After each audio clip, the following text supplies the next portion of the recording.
Hello friends, let's start last chapter for inverse trigonometric ratios. आता याच्यात आपण basic property बघणार आहोत की जे मॅक्झिमम टाइम्स यूज होता इथं या चॅप्टरमध्ये मोस्ट ऑफ.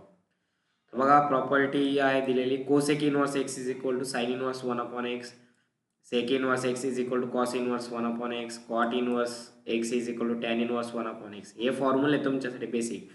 कोसेकच्या अपोजिट आपण ऑलरेडी साइन घेतो, सेकच्या अपोजिट कॉस घेतो, टॅनच्या अपोजिट कॉटच्या अपोजिट टॅन, तसं टॅनच्या अपोजिट कॉट, असे आपण एक्झाम्पल आधी ट्रिग्नोमेट्रीमध्ये बघितलेले आहेत.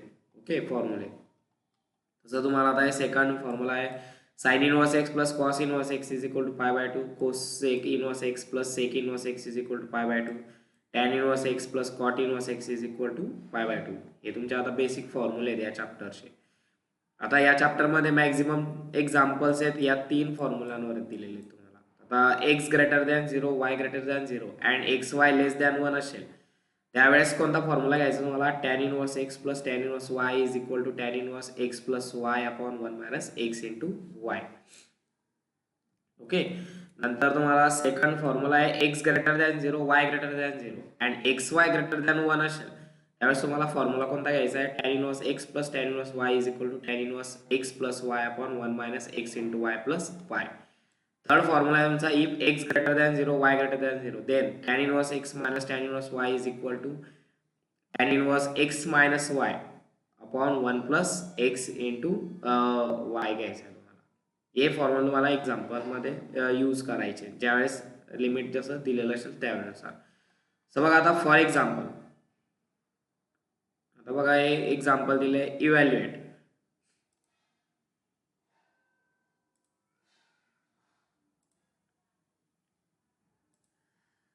इनवर्स ट्रिग्नोमेट्रीचे एक्झाम्पल. फर्स्ट एक्झाम्पल आहे इव्हॅल्युएट टॅन इनवर्स 1/5 दिलाय तुम्हाला. तर बघा इनवर्समध्ये फर्स्ट टर्म लक्षात ठेवायची की ज्यावेळेस इनवर्स टर्म दिलेली असेल एक्झाम्पलमध्ये त्या इनवर्स टर्मला थिटा मानून घ्यायचं आहे तुम्हाला. Tan inverse 1/5 is equal to theta. आता इथं थिटाच नाही असं तुम्ही काही कोणती टर्म मानू शकता, theta phi P Q R असं काही घेऊ शकता. Okay. Tan inverse 1/5 is equal to theta घेतला तर हा इनवर्स आहे, हा इकडे येताना काय होऊन जाईल? प्लस होऊन जाईल. So tan theta is equal to काय आला तो? 1/5. सो आता ज्या ह्या व्हॅल्यू दोन व्हॅल्यू आहेत या एक्झाम्पलमध्ये पुट करायच्या आहेत. So two tan inverse 1/5 is equal to बघा tan tan as it is ठेवायचा, टू पण ॲज इट इज ठेवायचा. जी इनवर्स टर्म आपण तिला काय कन्सिडर केलं? Theta. So tan two theta आला. आता टॅन टू थिटासाठी आपल्याकडे फॉर्म्युला आहे बघा, two tan theta upon 1 minus tan square theta. त्याच्यामध्ये आपल्याकडे टॅन थिटाची व्हॅल्यू आपण ऑलरेडी इथं घेतलेली. टॅन थिटा म्हणजे किती येतो? 1/5. सो 2 इंटू 1/5 अपॉन 1 मायनस 1/5 ब्रॅकेटचा स्क्वेअर केला. सो 2 इंटू 1/5 म्हणजे 2/5 आणि डिनॉमिनेटरला 1/5 चा स्क्वेअर म्हणजे हा किती लिहितं? 1/25. सो काय आला इथं? 1 मायनस 1/25 आला. इथून बघा याची क्रॉस मल्टिप्लिकेशन केली किती येतो? 25 इंटू 1 25 मायनस 1 म्हणजे किती येतो? 24. आता आपल्याला याचा रेसिप्रोकल करायचा आहे डिनॉमिनेटरचा. न्यूमरेटर ॲज इट इज, डिनॉमिनेटरचा रेसिप्रोकल 25/24. So answer is 5/12. बरोबर. 5/12 कसा आला? 5 इंटू 1 5 5 चा 25 आणि 2 इंटू 1 आणि 2 12 चा 24. Okay. So 5/12. This is a final answer for this example. असं तुम्हाला याच्यात सॉल्व करायचं आहे. अगेन याच्यात prove that cos sine inverse 3/5 is equal to 4/5 prove करायचं आपल्याला. असे एक्झाम्पल येतात. हे एक्झाम्पल खूप वेळेस विचारलं गेलेलं आहे. फर्स्ट टर्म लक्षात ठेवायची की जी इनवर्स टर्म दिली त्याला काय करायचं? तुम्हाला थिटा कन्सिडर करायचं आहे. So sine inverse 3/5 is equal to काय घेतला मग आपण? थिटा घेतला. इनवर्स टर्म आहे इकडे त्यांना काय होऊन जाईल? तो प्लस होऊन जाईल. म्हणजे sine theta is equal to काय मिळाला आपल्याला? थिटा मिळाला. आपण बघा एक डायग्राम ड्रॉ केली आहे. A B C right angle ट्रायंगलचा थिटा घेतला आपण इथं. साइन थिटाची व्हॅल्यू काय आपल्याकडे? 3/5. साइनचा फॉर्म्युला काय होतो? Opposite side upon hypotenuse. बरोबर. मग अपोजिट काय तुमचा? 3/5. आपल्याला आता बीसी फाइंड करा. बीसी कसा फाइंड करणार? आपण पायथागोरस थेरमने. A B square plus B C square is equal to A C square. So A B ची व्हॅल्यू किती आपल्याकडे? 3. बी सी फाइंड करायचा आहे. ए सी चा स्क्वेअर किती आला? 5 चा square. So 9 plus B C square is equal to 25. 9 means 3 चा स्क्वेअर, 25 मीन्स 5 चा स्क्वेअर.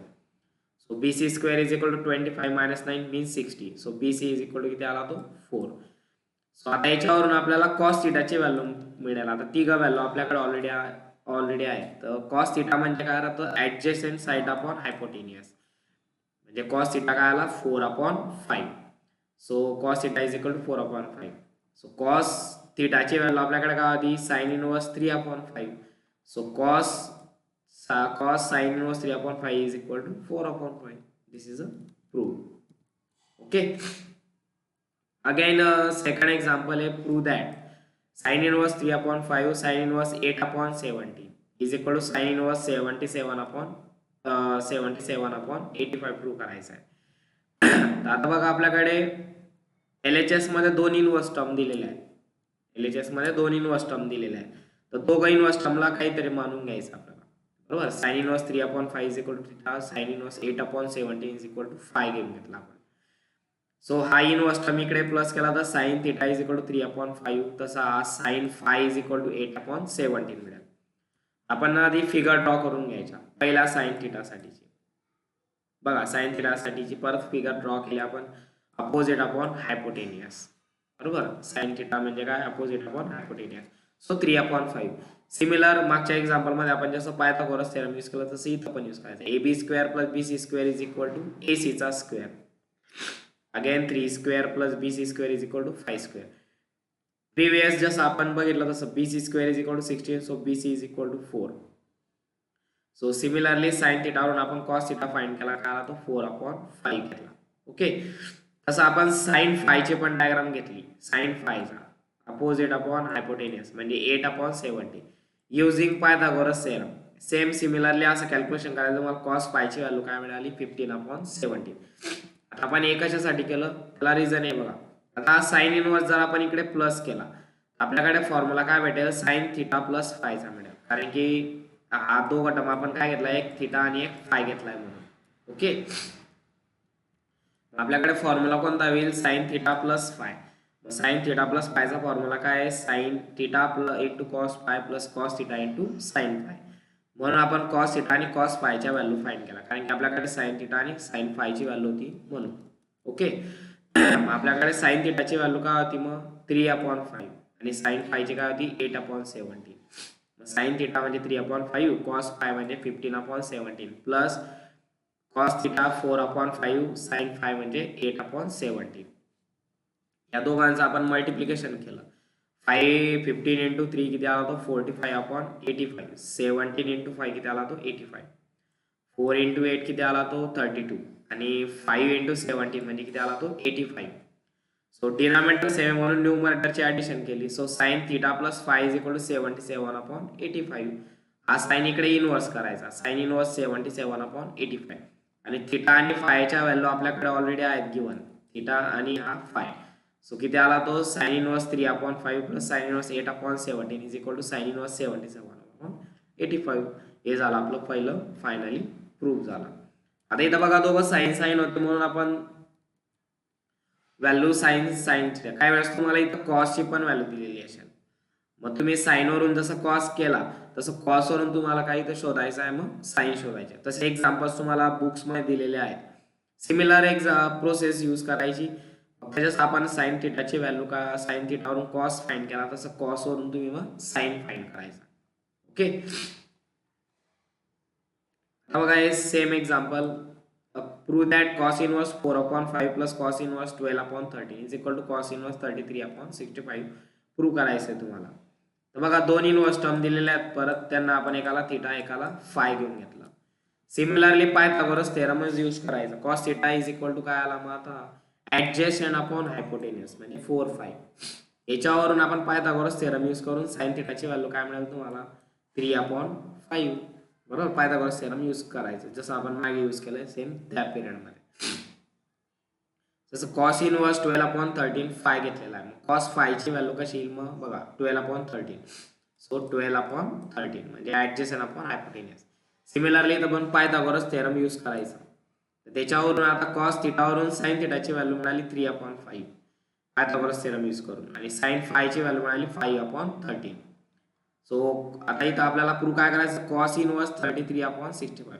आता कॉस इनवर्स इकडे काय करायचा, प्लस करायचा, म्हणजे कॉस थिटा प्लस फाय झाला. कॉस थिटा प्लस फायचा फॉर्म्युला काय येईल तुमचा आता, cos theta into cos phi minus sine theta into sine phi. Cos A plus बीचा फॉर्म्युला यूज करायचा. So cos theta means 4/5 12/13. Cos फायची व्हॅल्यू मायनस साइन थिटाची व्हॅल्यू काय आली 3/5 आणि साइन फायची व्हॅल्यू आली 5/13. सो 4 इंटू 12 किती आला 48, 5 इंटू 13 किती आला 65. ओके, मायनस 3 इंटू 5 किती आला 15 आणि 5 इंटू 13 किती आला 65. सो आता इथं डिनॉमिनेटर सेम आहे, न्यूमरेटरची काय होईल मग सबट्रॅक्शन. मग 48 मायनस 15 म्हणजे किती जातो 33/65. Cos theta plus phi. हा कॉस थिटा प्लस फाय जो आहे, आता कॉस इकडे इनवर्स करायचा. So theta plus phi is equal to cos inverse 33/65. Theta आणि फायची व्हॅल्यू आपण ऑलरेडी इथं घेतलेली आहे. थिटा आणि फाय काय होता आपला cos inverse 4/5 cos inverse 12/13. So cos inverse 4/5 plus cos inverse 12/13 is equal to cos inverse 33/65. This is prove झालं. असे एक्झाम्पल तुम्हाला बुक्समध्ये दिलेले आहेत, ते तुम्ही व्यवस्थित सॉल्व्ह करून बघा आणि सेम एक्झाम्पलला ही मेथड यूज करा, तुम्हाला त्याचा बरोबर फायनल आन्सर मिळून जाईल. सो बाकीचे एक्झाम्पल आपण नेक्स्ट व्हिडिओमध्ये बघू. Okay, thank you.